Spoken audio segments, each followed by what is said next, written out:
May lilinawin lang po kami tungkol po dito sa reklamo sa kalidad nga po ng bigas dyan sa may Kadiwa Market na meron po dyan sa may Murphy. Ito po bang bigas na ito, ang supplier po ba nito ay galing sa NFA? Ay, hindi po, no? Pagkaklaro, hindi po galing yan sa NFA, kundi yan po yung binibenta sa Kadiwa na Rice for All. Mhm. So, hindi po sa atin yan nanggaling, opo.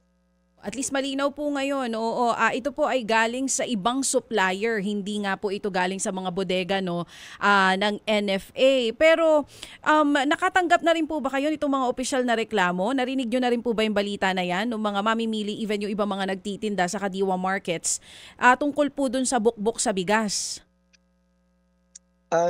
Nabasa na natin yan sa mga news articles, yes. At ang Department of Agriculture, particularly ang Food Terminal Incorporated na siyang may supply niyan, ay tinitignan na rin yan, aspeto na yan na may reklamo nga. So, ano po ulit yung binanggit nyo? Food Terminal?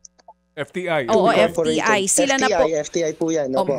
Under their mandate na po ito, wala po ito sa NFA since hindi po galing sa inyo yung bigas na iyon. Puntahan na lang po natin, ito pong libo-libong sako ng palay na nakaimbak po at hindi pa napoproseso sa loob daw po ng...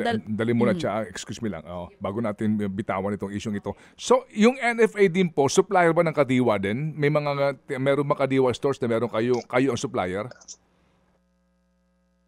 Yun pong P29 sa Apo, nagcha-choppy lang po atin kayo, po Sir yan, Larry. yung ibenta na 29 pesos per kilo. Na, opo, yun pong 29 pesos per kilo sa atin po galing yan. Other than that, wala pa pong galing sa atin na iba. Opo. Opo, so meron din po kayong supply ng bigas sa Kadiwa stores. Paano po ang quality control nyo doon?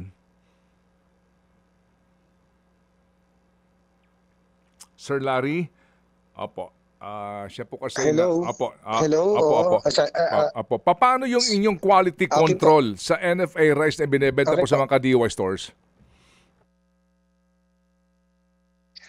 Yan po ay regularly na chinecheck, monthly chinecheck, at kung may mga signs ng kahit isang bukbok lang, fumigate na po natin agad yan para po hindi mag-deteriorate ang quality. So talaga pong mahigpit po tayo dyan, hindi po basta-basta tayo naglalabas ng may bukbok dahil monthly chinecheck po yan.